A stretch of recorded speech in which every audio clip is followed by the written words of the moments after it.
Alright guys, so in today's video I'm going to show you how to set up your YesWelder Cut-55DS Plasma cutter. This is a great little unit. It's compact, it's lightweight, and it has the inverter technology that makes it a great little plasma cutter. But it's very powerful as well because it goes up to 55 amps. And that is one of the things I want to be able to cut, thicker metal. So that is one of the reasons I really like this plasma cutter, because it does go up to 55 amps. So first thing we're going to do is unpack everything, get it all set up, and get ready to put it all together. This plasma cutter comes with a bunch of different packaging. You have your main torch that comes in one bag. You have your ground clamp, comes in another. And then you have some plastic tubing that is for your air line, and I'll show you how to set that up. And you have a pigtail that goes for your power supply. This is so you can run either 110 and 220 volts. And that's one of the great features of these newer IGBT inverter plasma cutters that are out there. The ability for it just to sense what voltage that you're putting into it makes it very easy. You can take it with you. You can, as long as you have an air supply, you can hook an air line up to it and cut wherever you want to go. And if you only have 110 volts, you can just plug it into 110 volts and probably cut up to 3/16 to 1/4 of an inch, somewhere right in there. And you also get a air valve or air regulator that bolts onto the back of the unit. And you have a bag of fittings that comes with it, a couple of press fittings and one Allen wrench plug for your regulator. And you get a small bag of a couple of consumables of each size. This unit does come with 2 for 220 volt and 2 for 110 volt. The difference is the 110 volt is only 0.8 millimeter or 30 thousandths of an inch, and the 220 volt tips are 0.048 or 1.2 millimeter. It comes with a couple of each, so you can get started. I would suggest ordering a set from YesWelder right from the get-go. That way you have some spares, or order it when you get your when you put in your order for your plasma cutter. That way you have plenty of consumables, because these do, the more you cut, the more these do wear out. And you'll notice what's the difference is your cuts will start to be kind of ragged and larger, and your flame will start to get bigger because the tips do wear out. The plasma going through the tip burns it out eventually. So make sure if you go on their site and order consumables that you check either the 110 volt or the 220 volt, because there is a choice for either one. Depending, if you're going to do mainly thinner metals, I would go with the 110 volt because the smaller tip actually makes smaller, more precise cuts. If you're going to be doing mainly larger stuff, then the 1.2 millimeter is probably what you're going to want to go with. If you're going to do both, like me, I do a lot of thin and a lot of bigger, thicker steel. I just ordered both because I want to have plenty of either one and not run out. All right, so let's go over what you're going to need for tools for setting this up. First thing you're going to need is a 17 millimeter wrench and a 14 millimeter wrench.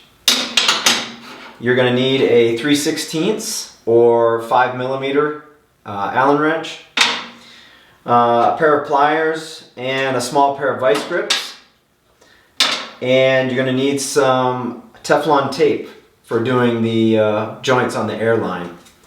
Also, it comes with press fittings for hooking up the clear line, but I'm going to hook mine up with a standard barb fitting for my airline hose for a quick change. That way I can unplug and plug to my regular airline that goes to my compressor. Almost everybody has a compressor and an airline in their shop, so I would recommend hooking it up this way. This doesn't come in the kit, so make sure you get yourself, an airline fitting that fits your air hose the size of the regulator hole is 1/4 inch pipe thread. So make sure you get a male 1/4 inch pipe thread fitting that fits your air hose. And you will be using one of the press-in fittings on the other side of the regulator. And then what we'll be doing is cutting a short piece of the clear line to go from the regulator into the plasma cutter. And that should do it for the tools that you're going to need for this. Oh, a razor blade knife also, so we can cut our plastic tubing. That's the other thing you're going to need. All right, so let's get to it. I'll show you how to set up your regulator. It comes with a regulator and dryer all in one. It's a pretty nice little unit. It looks like it's got automatic drain on it, so that when you shut the unit down, it'll automatically drain any moisture out. So that's kind of a handy feature for a dryer and a regulator to be all in one unit. One of the things I did notice is that when I was getting everything ready to set up, they sent a universal mounting plate with it, and this unit is a little bit long for the way it's set up. There's a little tab on the end of the universal mount here that bolts onto the back of the unit. So what we're going to need to do first thing is take this tab and we're going to bend it 180 degrees around to the bottom, because right now we're going to need to set it like this. You can see that this tab is pointing up, and we're going to need to mount it like this, but we need the tab to be facing down. So what we're going to do is we're going to hold on to our mount here. We're going to take a small pair of vice grips and clamp it onto that little tab. Make sure you have it nice and tight and grab onto it, and then we're just going to bend it down 180 degrees. You may have to reposition your vice grips.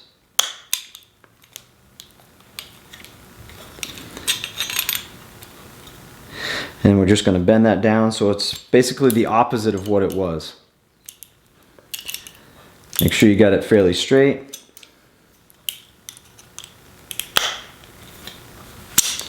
All right, now we have that facing down. That way this tab will keep the regulator from twisting when you're adjusting it. So that's the only thing I found that I needed to change from the standard settings. So we'll get over here and we'll get it set up.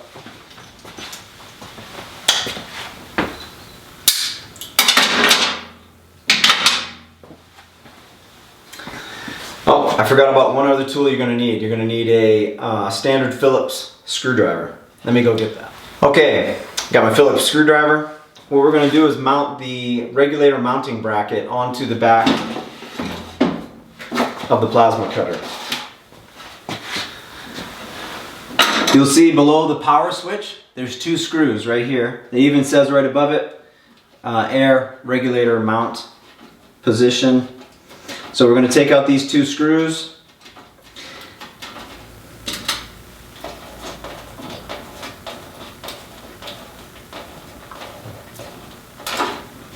And what we want is the 90-degree tab facing down. We don't want it up because that puts the regulator too far down and it'll hit the power cord. That's why we had to bend the tab the other way. So we're going to face the tab downward, screw it in.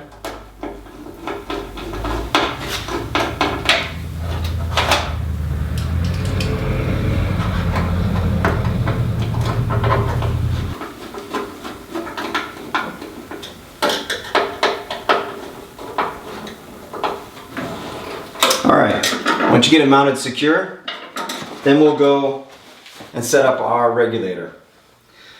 When you look at your regulator, you'll notice that there are 3 holes that are open. In the bag that has your push fittings, you'll notice there's a small Allen plug.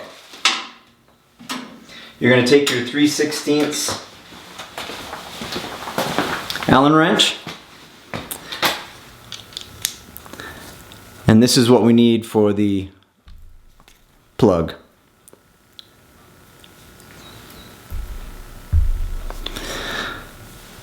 So this plug right here goes into, you'll see that you have a large hole. You'll see that you have a large hole and then another large hole, and in between those two on the front you will see that there is a plug. This is there in case you wanted to put a pressure gauge on the back of your unit. There's really no use in doing that because you have a gauge on the front of the unit so you can see what the pressures are and you can adjust it while looking at that. If you want to have one, go ahead and install a pressure gauge if you'd like. I'm not going to. It comes with a sealant already on it. So all you're going to do is screw this plug in nice and tight.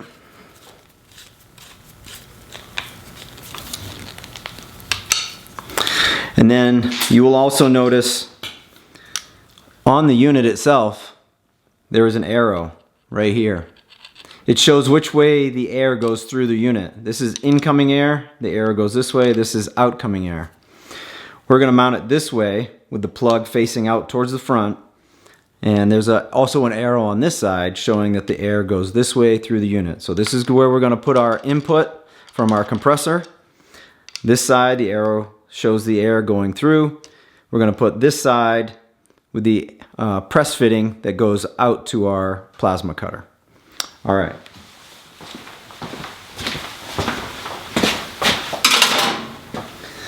So both of these we're going to use Teflon tape to make sure that they don't leak.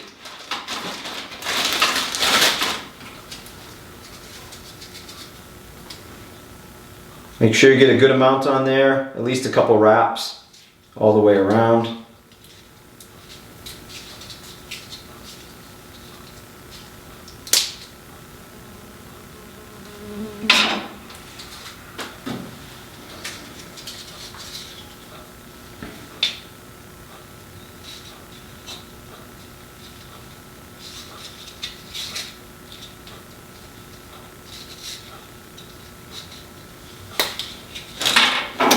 All right, I'm going to make sure we have it lined up so we know which way it's going. My inlet here from my compressor goes in this side.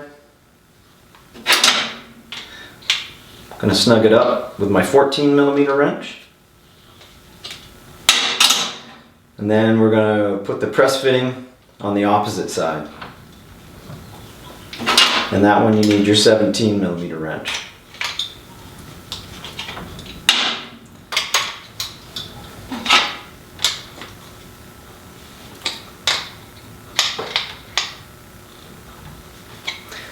Make sure your fittings are good and tight so they compress down into the regulator. And then we're going to take off the red lock nut that holds this on the unit. So then what we're going to do is we're going to mount it up into the mount that we just installed. And this is where you'll see where that tab lines up in the housing. That's the reason we had to bend it down, is there's a notch in this. We're then going to take our lock nut, thread that down on there till it's tight. And if you want, you can take a pair of channel locks, tighten that up. But remember, it is plastic, so be careful not to strip it. You don't want to tighten it up too much. All right, now that we have that hooked up, we're now going to hook up the clear line to our unit. You're going to take your razor blade knife and basically we want to go from this push fitting up to this push fitting.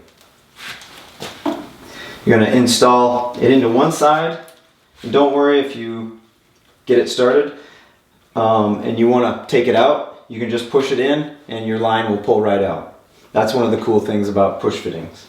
So you could just do a straight up and into the hose, but that's going to put a lot of stress on the joint on both of these.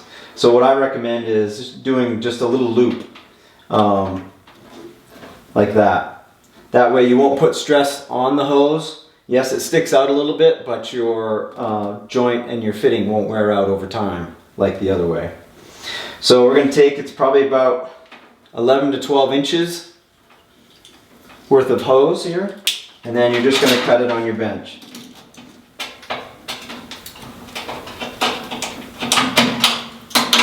Then we're just going to loop it up, push it into our push fitting, and there you have it. You're all set up. At that point,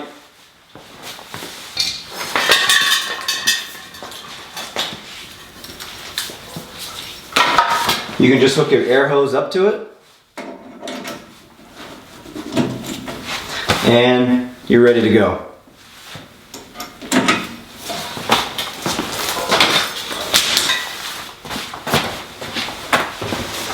All right. Now for your leads.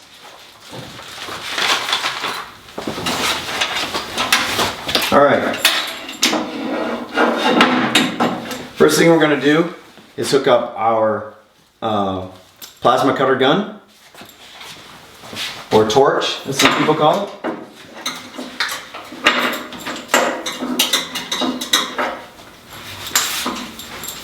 You'll notice when it comes that there is one hand threaded knob on the end of the main gas line. You have one red electrical line and one 2-pole switch. The 2-pole switch is positional. Make sure when you go to hook it up that you line up, there's a notch on the top. Line up that notch with your fitting, and there's really no way to screw it up. You can't really get it in there unless it's lined up. So hook up your switch. Here in the center is where we hook up the red line. There's a red knob that unscrews. Take your electric attachment, slide that over it, screw your red knob back on,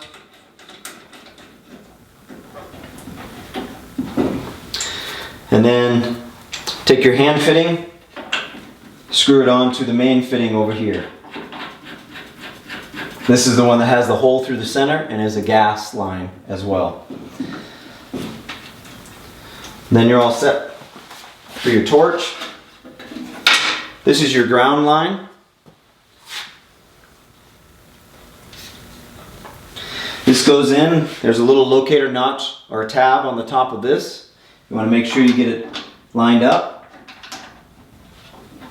And then it's always a good idea to snug it up with a pair of pliers or a crescent wrench.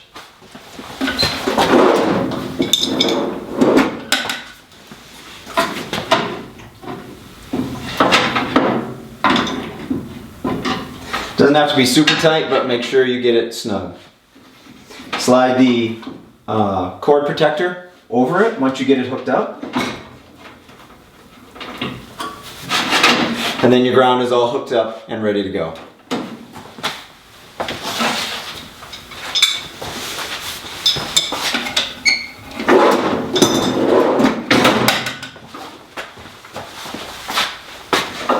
Alright, so I'm going to cut on 220 volts first. So I'm going to put my pigtail on.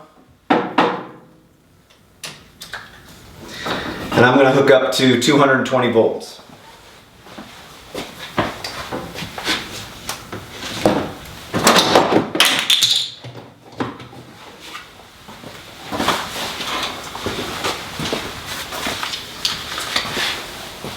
Alright, I'm going to switch my bench around so that I can cut off of the end of it, clamp some steel, and then I'll show you how to get it set up. I'm also going to post up a chart with settings to show you for each voltage and each amperage and each air pressure that you want for each thickness of metal. I've experimented with it and come up with some basic settings to get you started. And I'll show the chart once we get going here, and I'll post a link to it on my Dropbox in the descriptions. That way you can have a link to it, you can download it yourself, and you'll have a some basic settings to get going when you buy your YesWelder plasma cutter.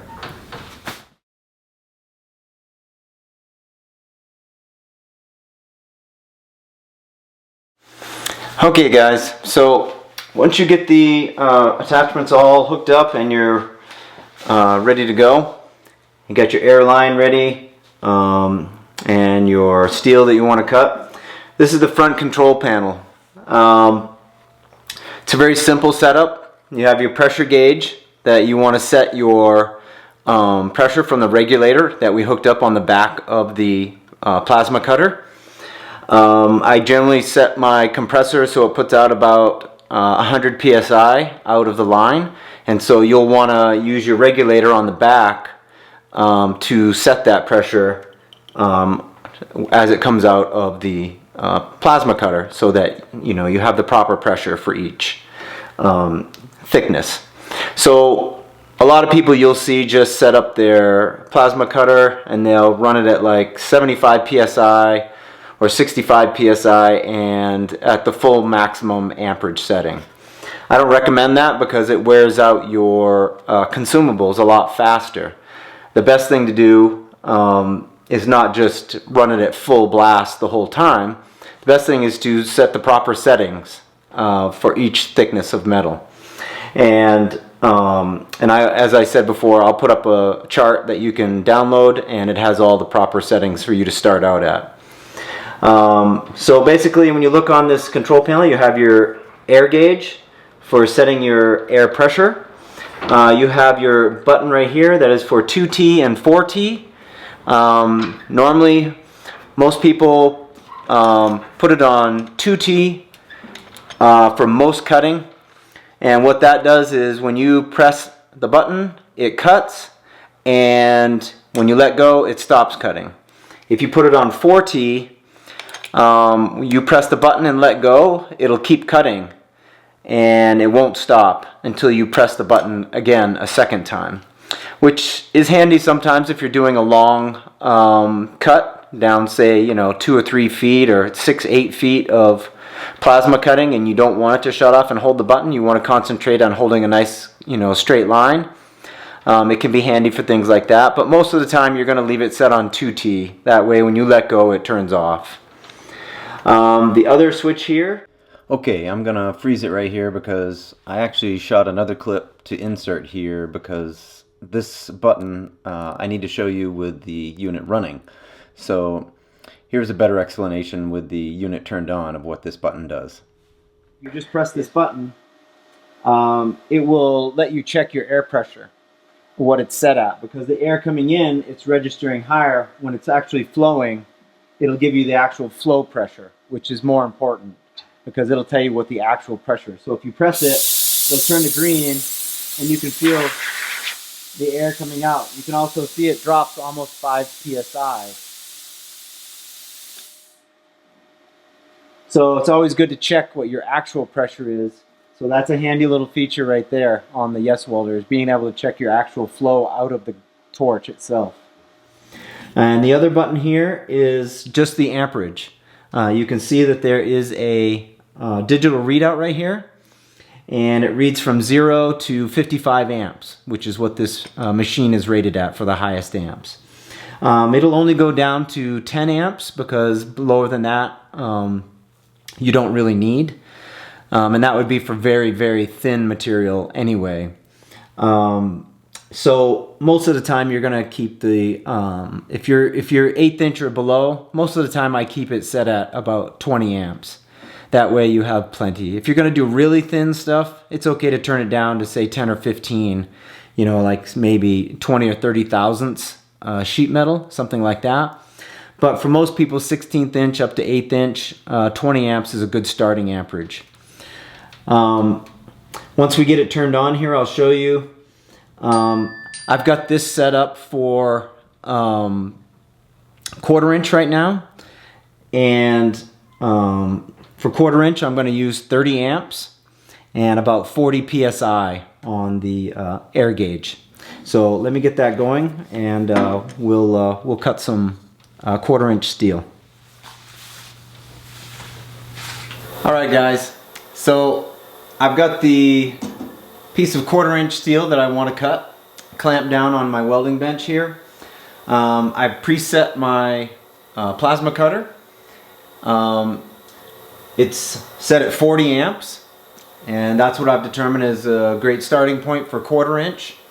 And I have the air set at 60 psi. This is a great starting point for a 1/4". It gets you a good clean cut, but it also doesn't use up a ton of air. One thing I would like to mention is that this plasma cutter, the maximum you want to set your air pressure to is 72 psi. That's what the max is. So don't go above that when you go to set up your machine. Make sure it's always below 72 psi, because that's what all the valving is set up for the max. The other thing that's a great feature is this plasma cutter comes with a torch guide. So if you set something up like this, I've clamped a piece of angle iron onto the workpiece. What this will do is give you a guide to pull your torch along. It'll ride right along the edge, and you can make a nice smooth cut as you go along. One of the other things is that when you're using a plasma cutter, it's generally smoother and easier to pull the cutter towards you, or the torch. That way you get a nice smooth cut, a nice smooth finish with a guide and a steady hand. Alright, so I'm going to crank this thing up and we'll make a cut and see what it looks like.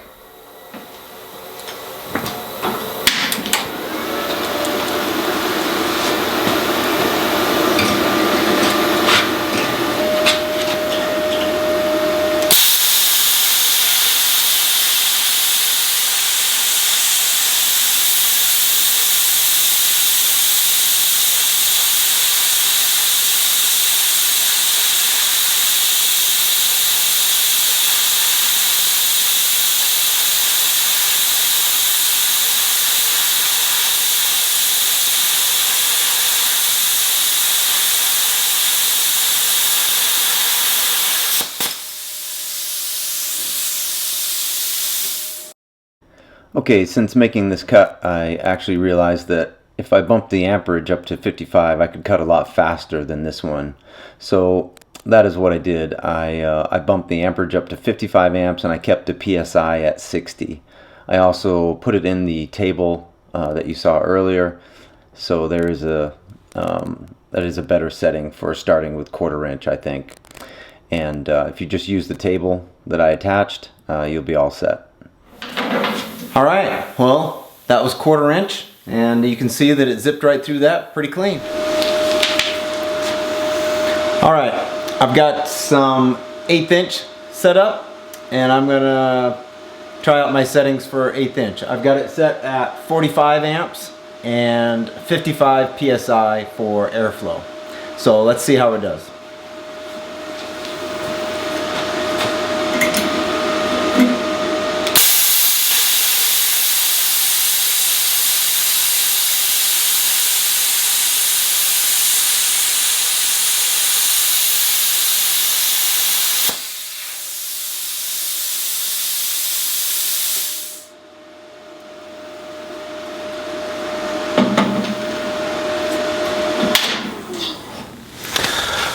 Well, that works pretty good. All right, here you can see the 1/4", and there's the 1/8" cut. The only thing I've done is knock the slag off the bottom. You can see it makes nice clean cuts. Anyway, those are the first cuts. The Cut-55 plasma cutter from YesWelder, and I think it works pretty nice. Alright guys, so that's it for the how to set up and begin using your YesWelder Cut-55DS Plasma cutter. This is a great little plasma cutter. It's lightweight, very portable. All you really need is a air supply to it and 110 or 220 volt outlet, and you can basically take your plasma cutter wherever you want to go.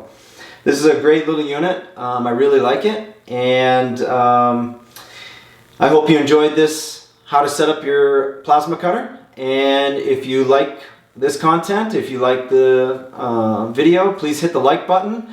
And I have a lot of reviews and how-to videos on my channel, so go ahead and hit the subscribe button if you like this sort of thing. I would appreciate it. And I thank you guys for watching. If you have any comments, go ahead and leave them in the comments section. I'll get right back to you. I answer very quickly. And I appreciate all you guys watching. Thanks.